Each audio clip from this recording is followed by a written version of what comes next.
featured explosions. Battletome Skaven 2022. I'm Stuart Irongusman McCown, and I am back with another video, finally, after a bit of a break, for a number of reasons, personal life, Warhammer related. I did go to Worlds, and there was a lot of preparation for that.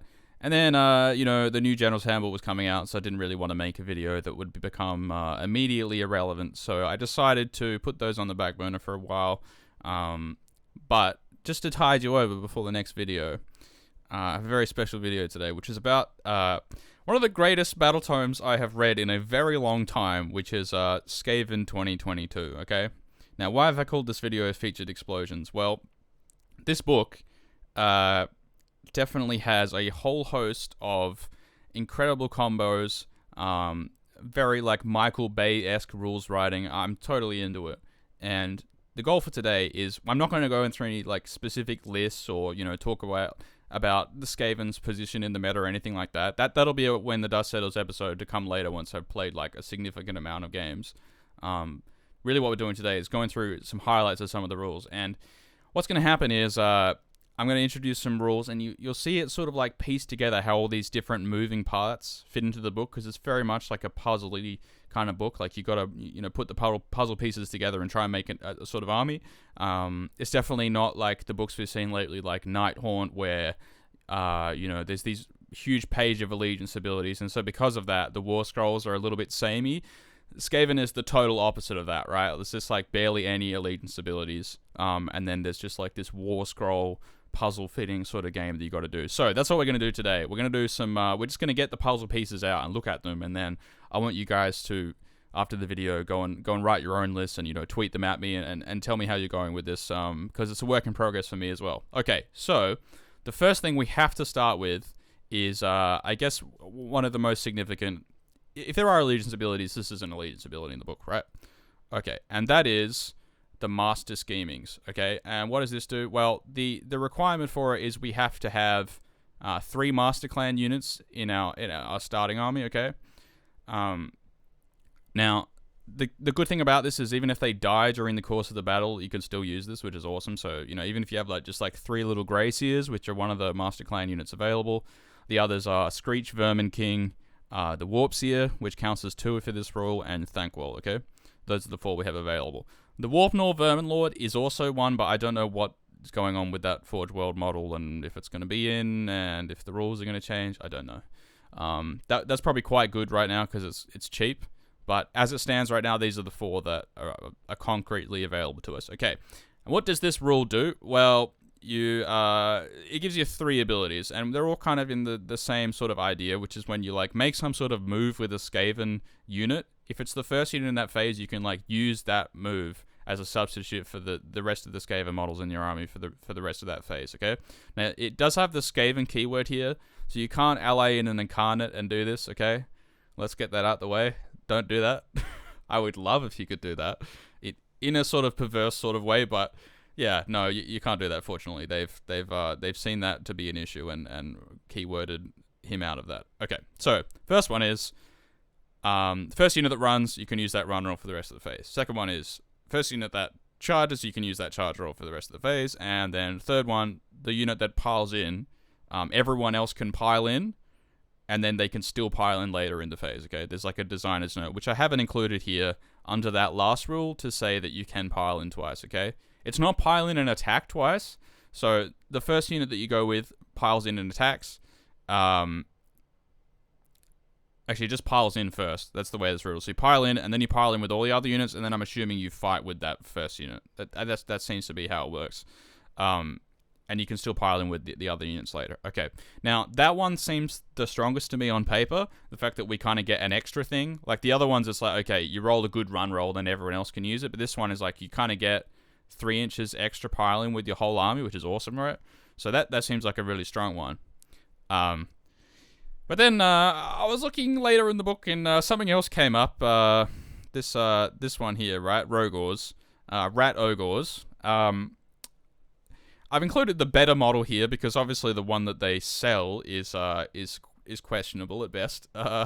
So this one is the Island of Blood model. You can still kind of get it on eBay and stuff, and the Packmaster that comes with it is also quite nice. So if you can get them, then great.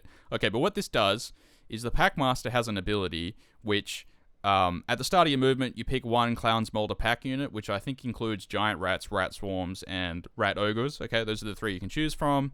You pick one of them and you give them +3 to run and charge and also +1 to wound into your next movement phase. Okay, you can't stack it, you can only do it once.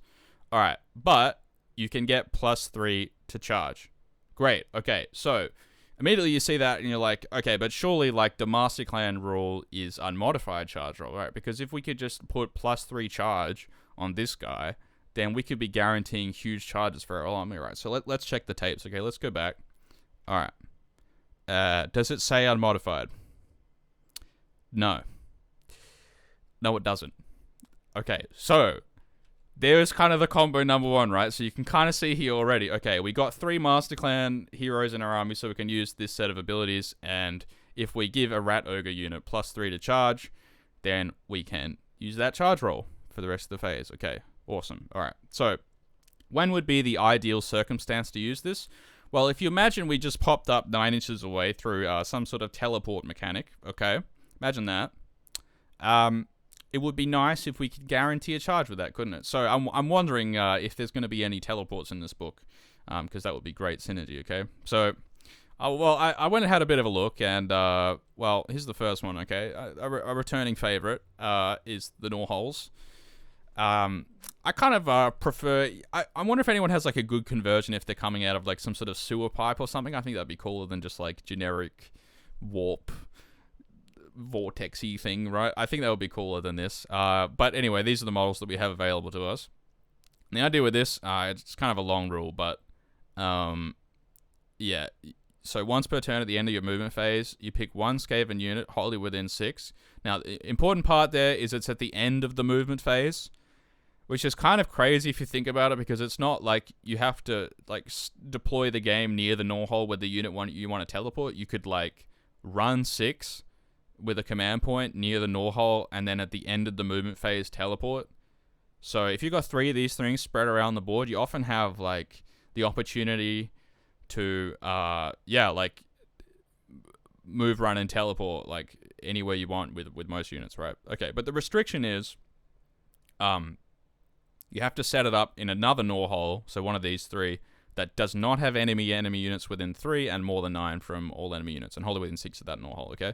But they've added this designer's note on the bottom, which was missing in the last one, okay?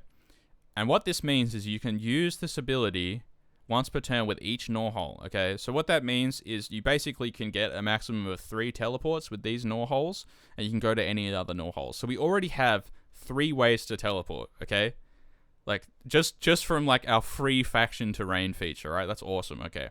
So that's a great start, but obviously there's some limitations there, right? So let's have a look for some other teleports, okay? Alright, so we have 2 spells that are available to us.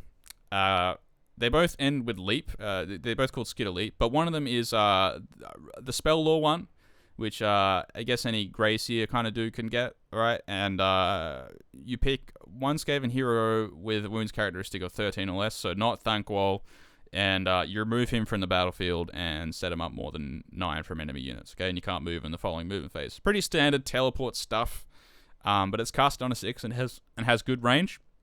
And as you'll see later, you have good ways of casting it. Okay. And then the other one is on the Deceiver. This is a returning favorite. Only its range has gotten, I think, slightly smaller. But now it's 13 wounds or less instead of 12 because the Verminlords are now 13 wounds.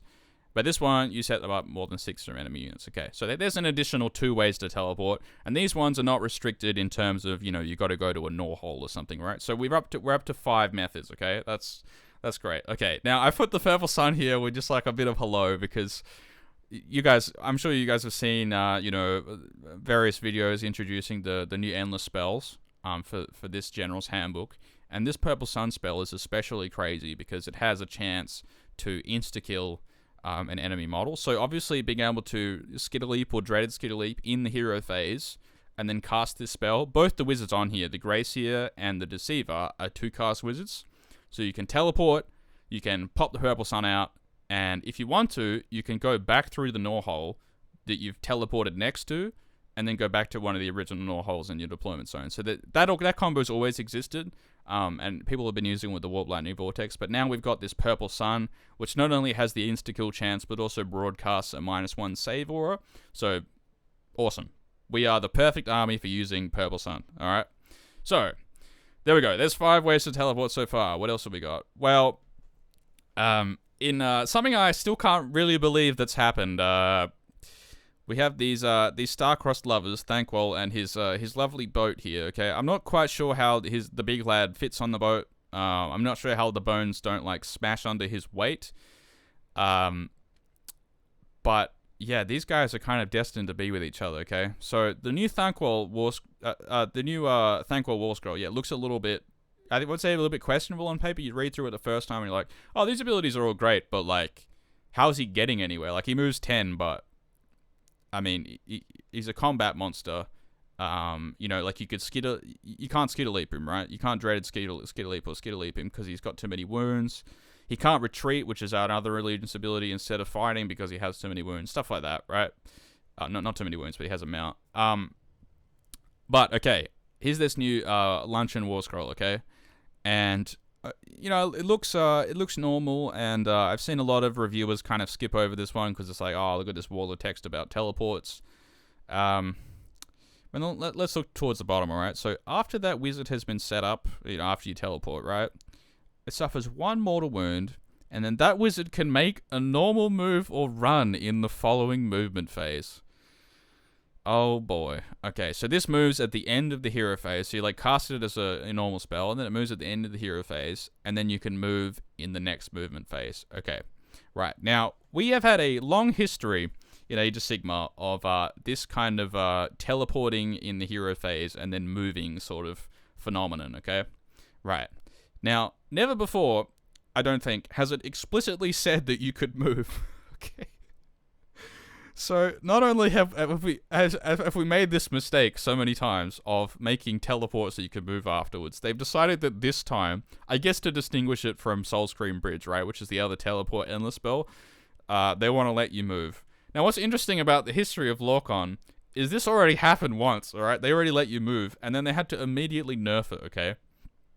So, by the time I'm recording this, you know, maybe like a fact comes out about the GHB endless spells, and, you know, maybe like literally the moment I upload this, it changes or something. But as of recording, okay, you can normal move after you use this, okay? Now, obviously there's a restriction here, right? You got to be a 3-inch base or smaller, right? But Thunkwall, for some reason, even though he's like this massive hulking-looking brute, he's actually not that tall in person, and because of that, you can fit him on a small skateboard base, a 90 times 52 millimeters, which is the same base as a Gorgrunter, which is also the same base as Lorcon. So this guy and his boat have the same base. So I feel like they're kind of destined to be with each other. And a feature of Thunkwall is that he has warp fire projectors, okay? What does a warp fire projector do? Well, if you have one of them, you roll 1 dice for each enemy unit within 8 inches in the shooting phase, or if you've unleashed hell in their charge phase, right? And then on a 4-up, it does a mortal wound, okay? But he has 4 of them. So you roll 4 dice for each enemy model within 8 inches in the starting unit, in the enemy unit, and it does a mortal wound on a 4+. So if you're shooting, let's say, 60 stabbers, you manage to get 35 in range. That's 4 times 35 dice, which is 140 dice. Good luck rolling that in real life. And that's 70 mortal wounds on average, which would be the whole unit, okay? So that's obviously completely insane. And the fact that you can now move 18 inches with Lorcon, right? And then set up with 3 inches. So pick up 3, move 18, drop off 3. So that's 24 inches. Then move 10, that's 34 inches. Then fire 8, that's 42 inches. So 42-inch threat range with that kind of insane mortal wound weapon. That's insane. And he's on a small base, so you can kind of like weave him around places he shouldn't be able to go and stuff like that. Redeploy is not a massive issue because you can move so close. Whereas it is when you're just like moving normally, it can kind of be a bit of an issue with him. Because you move like within like, you know, 6, 7, 8 inches to get your warfire projectors in, and they just roll like a 3-up on the redeploy and you can't shoot. Stuff like that, right? But now it's like, oh, I'm moving 10, and then, you know, like, okay, they've got to roll a 6 basically to dodge it, okay? So that's huge. So we have this other way to teleport. We're up to 6, boys. All right, what else can we get up to? All right. Well, we have these little warp grinder dudes. These rather innocuous looking rats, and well, that's a terrible screenshot. I apologize, but the essence is you can like take another Skaven unit with them. The classic like Soul Scryer from IDK kind of teleport, like the Ice Rail Hunter from Ogres with the Frost Sabers. But these guys can kind of take whatever they want as long as it's not a monster or a war machine. And yeah, stand and set them up more than 9 from all enemy units, okay? Alright, keep that guaranteed charge in the back of your head, alright? You know, we're talking through all these teleports, but the fact that you can get an easy charge with the Rat Ogres, okay, it's a little bit of a different discussion than normal teleport discussions, alright? This is not just about, like, teleporting to put pressure on your opponent, take objectives. This is about teleporting and getting a combat, alright? That's what this is about. Okay. So, here's another one. Now, this one existed in the previous Battletome, and it always reminded me of that scene in Breaking Bad where, like, Walter's trying to do the deal with Tuco or something, and he has, like, this, I can't remember what it is, but this, like, exploding thing in his hand, and he says, "This is not meth," and he, like, throws it on the ground, right? This is what Norbomb is to me, right? So, Clan Ashen Hero, so you're going to put this on a Deathmaster or a Deceiver. There's the only 2 choices you have, and once per battle in your hero phase, so that's important that it's not at the start, because we can teleport with Dreaded Skitterleap or Skitterleap, right? We can pick a terrain feature within 6, and until your next hero phase, it has the Norhole War Scroll scenery rules, right? Okay. Now, what's kind of funny about this is you can actually pick an enemy's faction terrain feature, and it gets both. So you can have some weird situation where, like, okay, this thing is a Sylvaneth Wildwood and a Norhole until my next hero phase. Just kind of funny. And this brings up an interesting thing because, you know, aside from the teleport thing, which I talk about in a second, but the Norhole has Impassable on its scenery rules, and I've been talking to a few people about this. What happens when, like, okay, let's say my opponent has, like, 20 Iron Drakes sitting in cover, and then I throw the Norbomb on it? What happens to the Iron Drakes? Because they're not technically supposed to be standing on the thing because it's Impassable now, right? So, I think rules is written, purely speaking, they don't move, but in their next turn, unless they have a way to get fly, they just can't move. So you could do something with this, like your opponent deploys a lot of stuff in a Sylvaneth Wildwood or something and doesn't zone it out properly. You teleport the Deceiver, Norbomb the Wildwood, right? And then none of them units can move until the next hero phase. I mean... Okay, I mean that's obviously pending FAQ and then all sorts of things, right? But the main use of this thing is to, so let's say we set up like 2 Norholes in our deployment zone. They have to be more than 18 apart from each other, so it's kind of hard to get 3. I don't think that's really possible. There's probably 2. It may be possible on, I think close to the chest is the new one, which has like an L-shaped deployment. It's probably possible in that one to put 3 in, but mostly it's 2.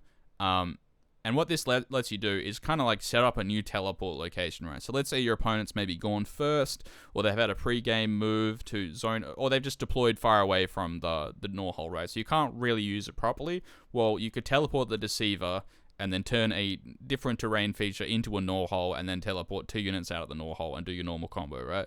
So this is great. This is like a good, this is good for like competitive play where your opponent's going to like do some counterplay things to stop your combo. Well, this is going to be your counterplay to their counterplay, right?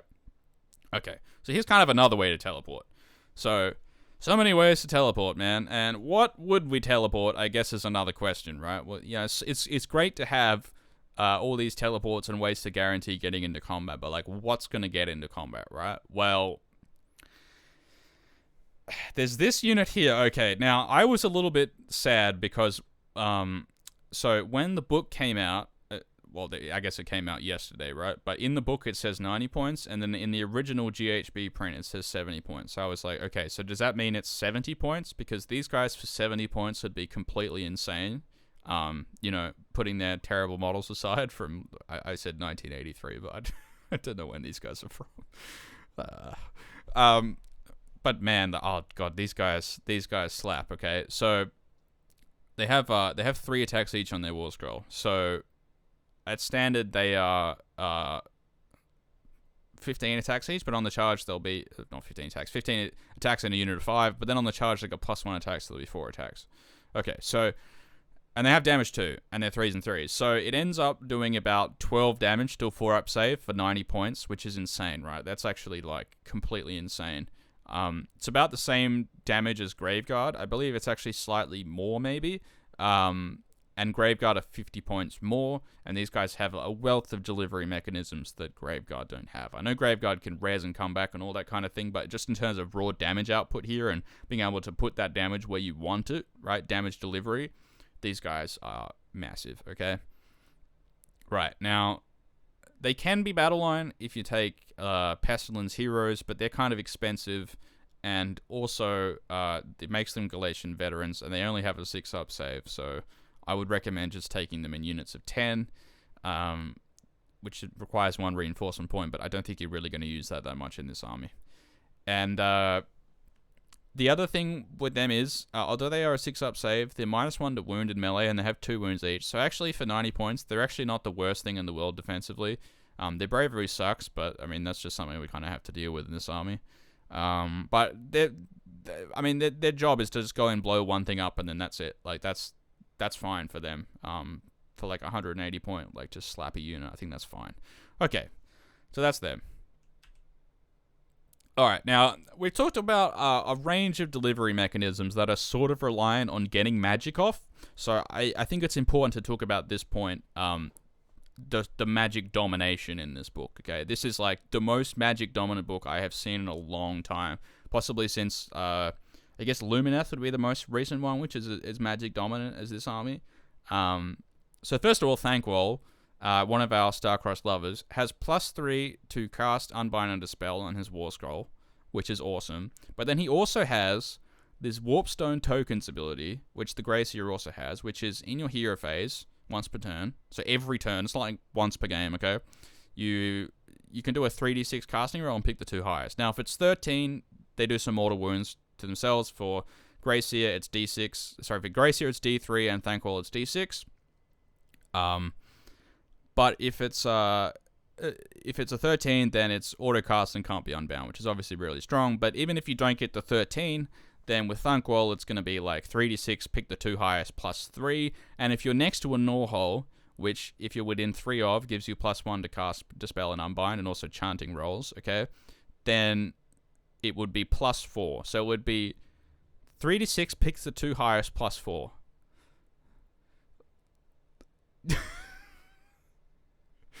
Yep, that's a real thing.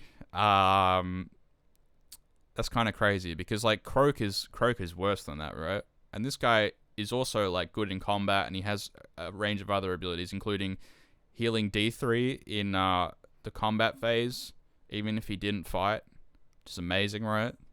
So what a War Scroll, like crazy. So we kind of reached the end of the presentation here. And I'm not going to give you a list, but I'm going to give you a set of images. So here's the great plan, okay? And you can see 2 units of 20 clan rats in the corner. I wonder what they're doing. Might be to fill battle line, who knows? And then we have the rest of the great plan, which involves all of the combos I've discussed so far. Tweet at me if you've got some list ideas from what I've talked about today, or maybe some other things that I haven't talked about. I'm absolutely loving this book so far, and I thought I'd just make this video just to give you guys a little bit of a taste of what's available in the book. If maybe you haven't had time to read it, or you don't have access to the spoilers for it, or you're just not interested in reading a bunch of text, which is totally understandable. I just thought I'd just package this in a video for you. Anyway, I hope it was entertaining, and I really hope to see some lists, and I really hope the Master Clan thing doesn't get nerfed. Please don't nerf it. Please, it's so beautiful. Don't nerf my auto charging strats, right? Don't do this, okay? Now you can still fail that charge, okay? Don't forget that. So the 9 rerollable with +3 is a 92% chance. So it's not a foolproof plan. And there's also that one battle plan where you can't teleport, where this army does not work at all, but let's just pretend that doesn't exist. Do not play this at a tournament if the pack has that in there. Do not play it. It's terrible. Your army doesn't work. Don't do it. Okay. Alright. So, that's been the end of this video. I hope you guys enjoyed it. I'll be back with more videos soon, I promise. And there'll definitely be a when the dust settles, whenever I just get some more time in with the thing I was preparing previously. Not Skaven. There was another few things I was preparing, but I've just decided to get some games with them in the new edition. Alright, so this has been Stuart Irongutsman McCowan. Please like and subscribe if you enjoyed the video, and I will see you later. Thank you very much.